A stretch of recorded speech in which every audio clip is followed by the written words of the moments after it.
Hello, this is Melissa G. Wilson coming to you from Networlding and Networlding Publishing, books and more that make the world better. I'm especially happy today to have with me two of my authors. Thanks, Melissa. My name is Chad Carr. I'm from Columbus, Ohio, and one of the co-authors on The Art and Science of Culture, The Power of Seeing What's Hidden. I am a co-founder and managing partner of Principled Transformation, and that's the organization we run that helped contribute and shape this book. Thank you. And next, we've got Matt Herzberg from St. Louis, Missouri. And I'm also a managing partner at Principled Transformation. So as we conclude this very dynamic and useful conversation, I'd like to focus on the ending of your book. You each one have a beautiful personal story, very meaningful to you. And because this book did take a couple of years, we've spent a lot of time going back again and again, which I think their books deserve this kind of attention. Talk about those final stories and how to you they offer meaning to others individually and to yourself. Yeah, I can start. I mean, my story in there was sort of a crucible of bringing all this stuff together for me. It was 20 some years ago, and also helping me to crystallize and formalize my thinking about how this type of transformation can help. And it involved my younger brother. He spent a lot of time instead of going to college, following the Grateful Dead around and getting into some trouble and doing things that didn't make him as happy as he wanted to be and didn't make my parents as happy as they wanted to be. And eventually he decided to pivot. And it was fascinating to see him do that. Some of the principles we talked about, neuroscience, we talked about this idea of mirror neurons, having people around us that we could look up to. I invited Chris to live with us, and my wife, new wife, gratefully agreed to have him live with us. And we worked at that time for a firm called Arthur Andersen, and Accenture is the surviving piece of that. But he got to work with me at Andersen's Center for Learning and Development in St. Charles. And what you saw in that facility was about 1,800 savvy, young, sophisticated executives, consultants come through there from all around the globe every day. And when I think about the power of mirror neurons, I know that played a role in what Chris was experiencing. He could see what was out there, what was possible for him. And I think about just the simple acts of, his thinking. His thinking was that I have to sort of behave this way to get some attention, but his thinking shifted through this neuroplasticity into something else. I think I can get recognition and attention other ways.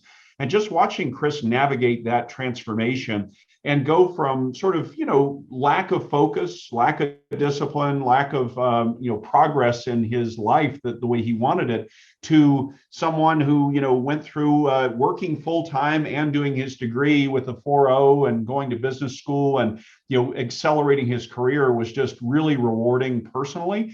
And I got to see and learn more carefully about all those different concepts that we intellectually talked about, but I got to see it close up and personal. So that's my story. Thank you, Chad. That's great. And Matt?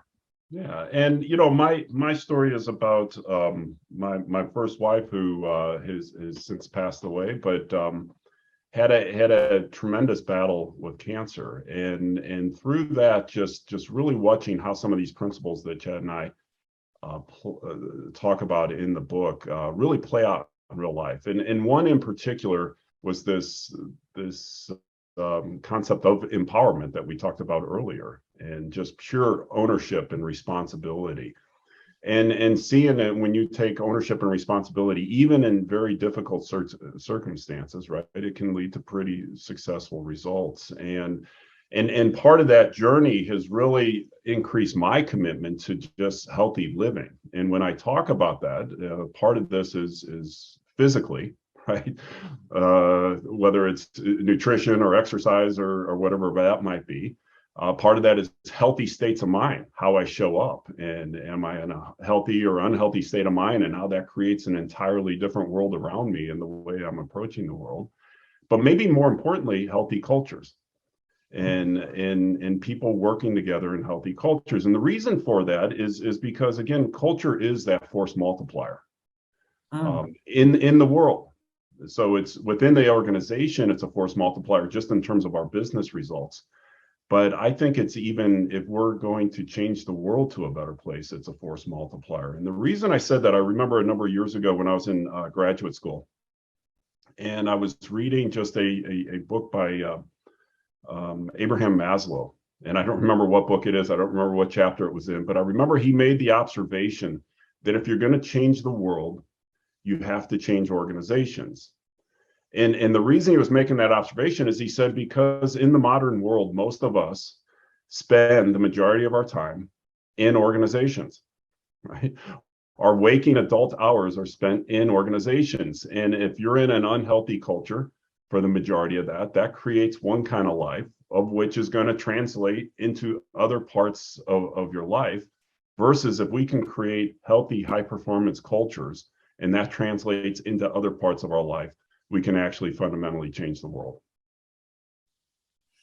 Well, that is just a superb note to end this on. I can't thank you both enough. I learned a lot again, and it just shows you that when you are focused on wisdom, that 20% that yields an 80% return, that you can accelerate your individual growth. And this book is, and company growth or organization growth, as you said, Matt. Love the stories, love the book, and of course, looking forward to expanding the reach of your knowledge and wisdom with the book. And this is Melissa G. Wilson, leaving you to explore your culture and the organizations that you walk in and out of every day. And this is Networlding and Networlding Publishing, books and more that make the world better. And if you haven't done so yet, please subscribe. And if you like these videos, please also click on like and share them with others. Thank you.